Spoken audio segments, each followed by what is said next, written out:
Et si je vous disais que certaines des comédies les plus brillantes et audacieuses du cinéma sont nées pendant les années les plus sombres de l'histoire? Oubliez les clichés sur les vieux films en noir et blanc, dans les années 40, alors que le monde était en guerre, Hollywood a perfectionné une arme de résistance inattendue, le rire. C'est l'âge d'or de la screwball comédie, une comédie loufoque où les dialogues fusent comme des balles de ping-pong et où les situations les plus improbables deviennent la norme.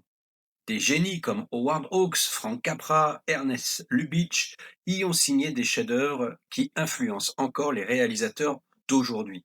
Alors, partons ensemble à la découverte de 10 pépites intemporelles qui prouvent que l'humour est et restera toujours essentiel. Comme d'habitude, après la vidéo, donnez-moi votre top 3 parmi les films présentés et uniquement cela, même si vous pouvez me suggérer un ou deux films de votre cru. Alors oui, vous pourriez me dire, mais on ne connaît pas tous ces films. Bien sûr, vous auriez raison.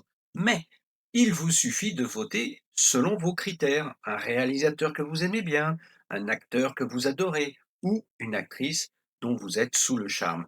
Ou bien même un film dont vous voudriez voir la rétrospective, car n'oubliez pas, je traiterai sur la chaîne le meilleur des meilleurs. Ah oui, j'oubliais, j'ai sélectionné un film par réalisateur. Car oui, dans ce classement, il y aurait pu y avoir 3 Howard Hawks, 4 Billy Wilder, 5 Léo McCarey, 6 Frank Capra. Alors, pour avoir plus de diversité, j'ai décidé de faire un réal, un film. Allez, c'est parti.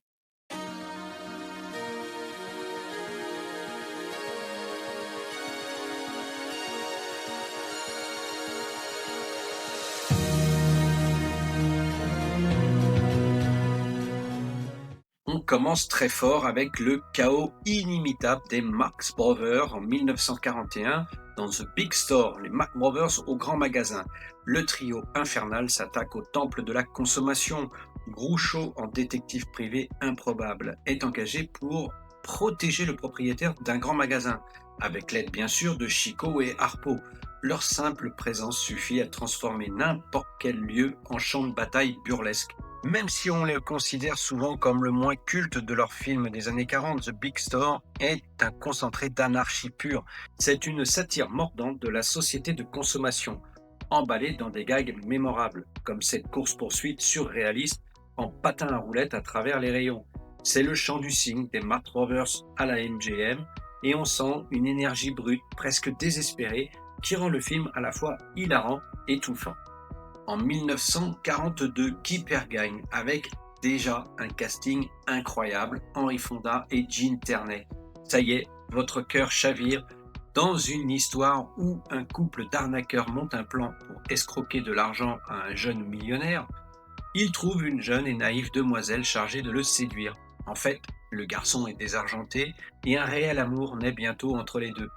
Sous la caméra de Ruben Mamoulian, Tippergain montre une Jean Tierney absolument exquise, déjà au summum de sa beauté. Dans l'une des premières scènes du film, on la voit ainsi se prélasser au soleil en maillot de bain, sous les yeux captivés d'un Henry Fonda en train de téléphoner et qui ne tarde pas à perdre le fil de sa conversation. Et vous, allez-vous craquer pour ce film? Le prochain film est une vraie curiosité datant de 1941. Imaginez Alfred Hitchcock, le maître du suspense, aux commandes d'une comédie romantique. C'est Joie matrimoniale, sa seule et unique incursion dans le genre. Le film met en scène Carole Lombard et Robert Montgomery, un couple qui découvre après une énième dispute que leur mariage n'est pas légalement valide. Pour lui, c'est une simple formalité à régler. Pour elle, c'est l'occasion tout recommencer. Hitchcock a souvent dit avoir tourné ce film par amitié pour Carole Lombard, sans vraiment sentir le genre. Pourtant, sa maîtrise est là. Il dissèque la mécanique du couple avec la même précision qu'il utilise pour construire un suspense. Carole Lombard, dans l'une de ses derniers rôles avant sa disparition tragique, est absolument électrisante. C'est une satire légère et élégante, et même sans cadavre dans le placard, on y retrouve la fascination du maître pour les faux-semblants. Pas de liste sur les comédies des années 40 sans le duo légendaire Cary Grant et Irene Dunne. Dans Mon épouse favorite, Nick Harden vient de déclarer sa femme, Hélène, légalement morte, après 7 ans de disparition dans un naufrage. Le jour même où il se remarie, Hélène réapparaît bien vivante après avoir passé toutes ces années sur une île déserte en compagnie d'un autre homme. Le génie du film est son équilibre parfait entre le burlesque et l'émotion. La situation est absurde, mais les réactions sont profondément humaines.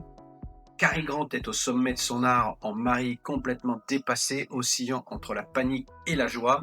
Le scénario, inspiré d'une histoire de Léo McCarey, excusez-moi du peu, est une mécanique de précision où chaque quiproquo est une source de rire tout en explorant, avec finesse, la complexité de l'amour et des secondes chances. Billy Wilder, enfin, oserais-je dire, La scandaleuse de Berlin 1948 est une comédie satirique d'une audace folle pour l'époque. Tournée dans les ruines de Berlin, le film suit une députée américaine puritaine qui vient enquêter sur le moral des troupes d'occupation. Elle soupçonne un officier d'avoir une liaison avec une chanteuse de cabaret jouée par la mythique Marlène Dietrich, qui s'avère être l'ex-maîtresse d'un haut dignitaire nazi. C'est un chef-d'œuvre de cynisme. Wilder, qui avait fui l'Allemagne, revient filmer sur les décombres de son passé avec un regard sans concession. Le film mélange le vaudeville avec une chronique quasi-documentaire de Berlin après-guerre. Marlène Dietrich est magnétique, une icône de la survie dans un monde en ruine. À sa sortie, le film a dérangé par sa vision peu glorieuse de l'occupation et fut accueilli très froidement aux États-Unis. C'est une comédie noire, grinçante, qui prouve qu'on peut rire de tout, surtout du pire. En 1941, Boule de feu, voilà un autre incontournable signé Howard Hawks. Décidément, que de grands noms dans cette vidéo. Le concept est génial. Un groupe de vieux professeurs coupés du monde travaille sur une encyclopédie. Le plus jeune, un linguiste joué par Gary Cooper, tout timide, réalise qu'ils ne connaissent rien à l'argot moderne. Il part donc en quête de vrai langage et tombe sur Sugar Puss Oshi, une chanteuse de boîte de nuit au verbe fleuri, incarnée par la truculente Barbara Stanwyck qui est explosive dans ce rôle. Pour fuir la police, elle se réfugie chez les professeurs, provoquant un choc des cultures monumental. Écrit par Billy Wilder, c'est une variation brillante de Blanche-Neige et les Sept Nains, où Blanche-Neige serait une jeune fille de gangster et les nains des intellectuels. Le film est une célébration de la rencontre entre deux mondes, avec des dialogues d'une vivacité et d'une intelligence rare. C'est l'une des dernières et des plus parfaites screwball comédies, et si vous ne connaissez pas Gary Cooper dans la comédie, vous vous rendrez compte qu'il est aussi admirable dans ce style. En 1944, accrochez-vous, on entre dans la comédie macabre, Arsenic et vieille dentelle. Vous avez déjà sûrement entendu parler de ce titre. C'est un monument d'humour signé Frank Capra. Cary Grant, le séducteur, a une panoplie de comédies à son actif qu'il est difficile de choisir. Bref, Cary Grant y joue Mortimer Brewster, un homme qui, en passant annoncer son mariage à ses deux adorables vieilles tantes, découvre qu'elles ont une œuvre de charité un peu spéciale. Et je n'en dirai pas plus pour garder le suspense. Ce qui rend ce film culte, c'est son rythme effréné et la performance totalement hallucinée de Cary Grant, seul personnage dit normal au milieu d'une maison de fous. Adapté d'une pièce à succès, le film a été tourné en 1941, mais sa sortie a été retardée en 1944. Capra, le réalisateur de comédies optimistes, montre ici une facette bien plus sombre, plus délirante de son talent, en orchestrant un ballet macabre où le rire naît de l'horreur. Indiscrétion de Philadelphia Story de 1940. Alors celui-ci pourrait se retrouver sur une marche de podium, un sommet d'élégance et d'esprit. Indiscrétion de George Cukor est la quintessence de la comédie sophistiquée menée par un casting de rêve. Katharine Hepburn, Cary Grant, James Stewart. Tracy Lord, une riche héritière au caractère bien trempé, est sur le point de se remarier. Mais son ex-mari, Cary Grant, s'invite à la fête, et en même temps qu'un journaliste un peu trop curieux, interprété par James Stewart. Ce film est un chef-d'œuvre pour plein de raisons. D'abord, il a sauvé la carrière de Katharine Hepburn, qui avait elle-même acheté les droits de la pièce pour orchestrer son retour. Le poison du box-office, comme les studios aimaient l'appeler. Ensuite, les dialogues sont du champagne. Chaque réplique est ciselée, chaque joute verbale est un délice. C'est une satire brillante des classes sociales, mais aussi une exploration profonde du cœur humain sur le pardon et l'acceptation.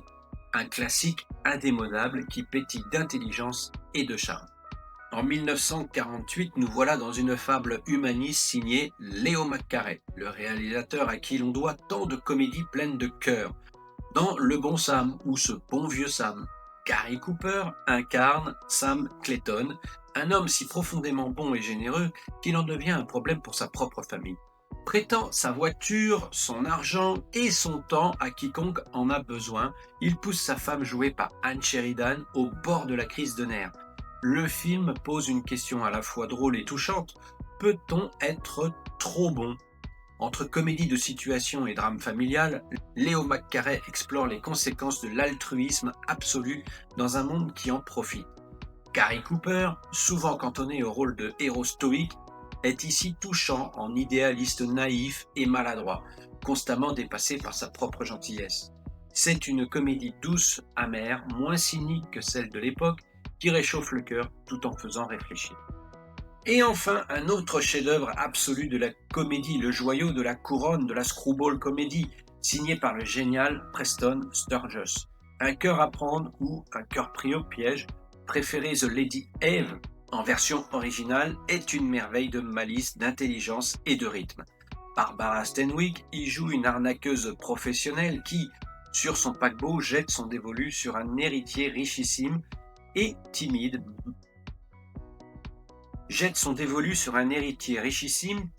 incarné par Henry Fonda. Mais quand le plan déraille parce qu'elle tombe amoureuse, elle décide de se venger en le séduisant une seconde fois, déguisée en lady anglaise. Ce film est la perfection, d'abord pour ses dialogues qui fusent avec un esprit et une vitesse inégalés, ensuite pour son mélange unique de comédie sophistiquée et de pur burlesque. Henry Fonda passant son temps à tomber de la façon la plus ridicule qui soit. Enfin et surtout pour la performance éblouissante de Barbara Stanwyck, capable de passer de la femme fatale calculatrice à l'amoureuse éperdue avec une aisance déconcertante. C'est une satire hilarante de la guerre des sexes et des apparences, une leçon de scénario et de mise en scène, un film qui prouve que l'amour est le plus grand des jeux de dupes. Et voilà, c'était ma sélection des pépites comiques des années 40. Je n'ai pas été avare de grands noms du cinéma, tous ces films nés dans une période de tumulte, ces films continuent de nous faire rire des décennies plus tard. Ils nous prouvent que la comédie est bien plus qu'un simple divertissement, c'est une manière de regarder le monde et parfois de le rendre un peu plus supportable. C'est à votre tour de jouer et de m'étonner dans vos classements. Partagez votre top 3 dans les commentaires, j'ai hâte de vous lire. Ensuite, comme d'habitude, je ferai un sondage pour que vous votiez pour le meilleur des meilleurs et j'en ferai la rétrospective. Vous connaissez le concept. Si vous avez aimé ce voyage dans le temps, n'oubliez pas de laisser un like et de vous abonner pour ne pas manquer les résultats et mes prochaines explorations cinématographiques. Sur ce, je vous dis à très bientôt. Bonne toile. Ciao, ciao!